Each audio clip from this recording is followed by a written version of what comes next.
Lagi rame banget nih di kalangan fans timnas Indonesia gara-gara muncul sosok misterius di sesi latihan hari pertama dan kedua. Jadi ceritanya, di tengah fokus latihan buat persiapan ke depan, netizen yang super jeli tiba-tiba ngeh ada satu pemain yang kayaknya bukan dari 24 nama resmi yang dipanggil. Dari postur, gaya main, sampai wajahnya, langsung bikin spekulasi liar bermunculan.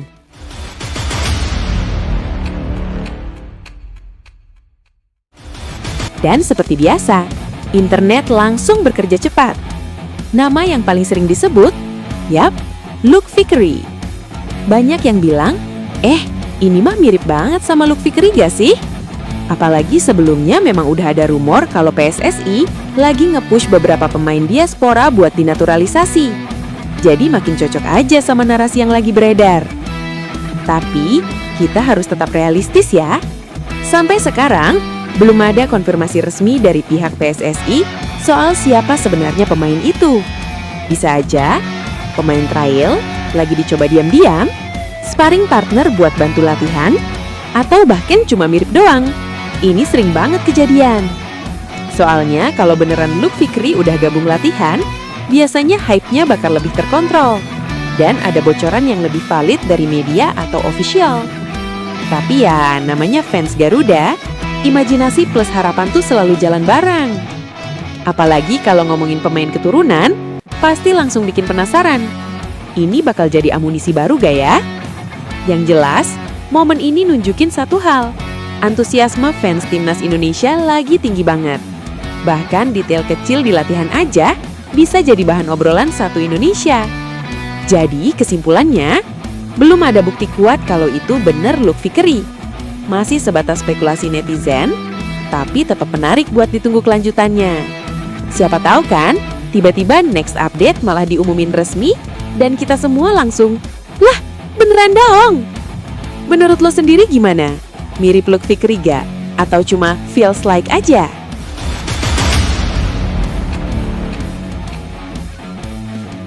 Baliknya Elkan Bagot ke skuad timnas Indonesia tuh bener-bener kayak main character comeback yang ditunggu-tunggu banget sama fans Garuda. Dan yang bikin makin menarik, pelatih baru John Hartman langsung kasih statement yang vibes-nya positif banget.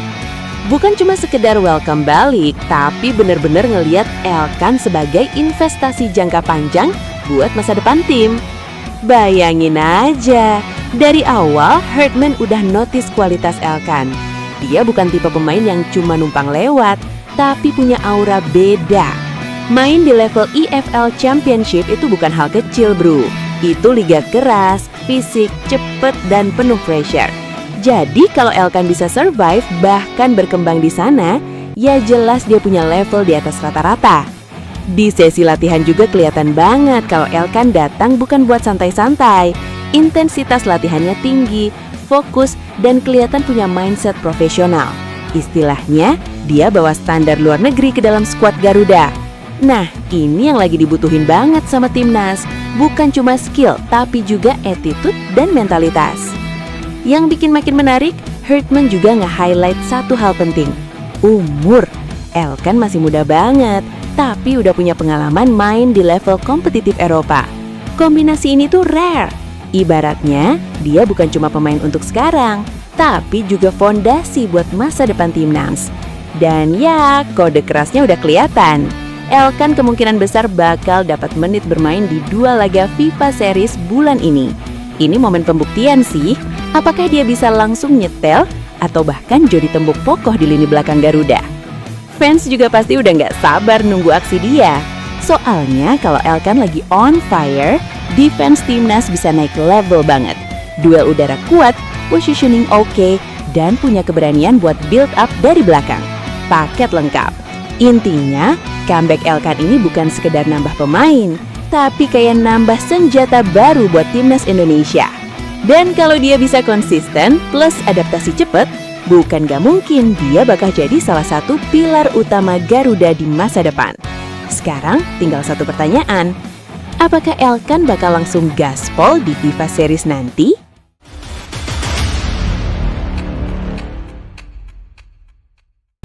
Metode latihan dari John Hartman ini benar-benar beda dari yang biasa kita lihat di timnas Indonesia. Jadi kebayang nggak sih, lagi di lapangan bukan cuma langsung lari-lari atau passing drill, tapi malah diawali dengan nonton dulu. Nah, si Muhammad Ridho cerita kalau ada momen yang cukup bikin dia kaget.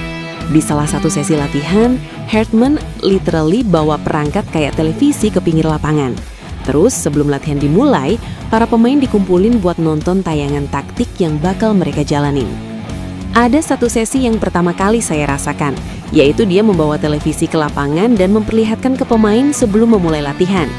Buat Ridho, ini bukan cuma hal baru, tapi juga mind-blowing. Soalnya biasanya kan pelatih cuma jelasin pakai papan taktik atau langsung praktek di lapangan. Tapi ini beda, semua pemain bisa langsung lihat gambaran permainan yang diinginkan. Lewat tayangan itu, jadi lebih detail taktik seperti apa yang diinstruksikan kepada pemain dalam latihan. Jadi ibaratnya bukan cuma dengar teori, tapi langsung dapat visualnya. Kayak nonton replay pertandingan, tapi fokus ke skema yang bakal dipakai. Ini bikin pemain lebih cepat nangkep dan gak banyak salah pas latihan berlangsung. Karena penasaran, Ridho sampai nanya ke rekan setimnya di Persija Jakarta, yaitu Jordi Amat. Soalnya Jordi kan punya pengalaman main di Eropa, jadi dianggap lebih paham soal metode latihan modern. Dan ternyata jawabannya cukup santai tapi ngena. Itu pengalaman pertama bagi saya. Saya juga sempat bertanya ke Jordi dan dia bilang ini normal di Eropa. Dari situ kelihatan banget kalau metode yang dibawa Hartman ini udah masuk level modern football. Di Eropa, penggunaan video analisis emang udah jadi hal wajib buat ningkatin kualitas tim. Bukan cuma pas match analisis, tapi bahkan sampai ke sesi latihan. Buat skuad Garuda, ini jelas upgrade besar. Karena dengan pendekatan kayak gini, pemain gak cuma latihan fisik dan teknik, tapi juga diasah dari segi pemahaman taktik yang lebih dalam. Dan yang paling penting, ini nunjukin kalau timnas Indonesia lagi pelan-pelan naik level. Bukan cuma dari pemainnya, tapi juga dari cara mereka prepare di balik layar.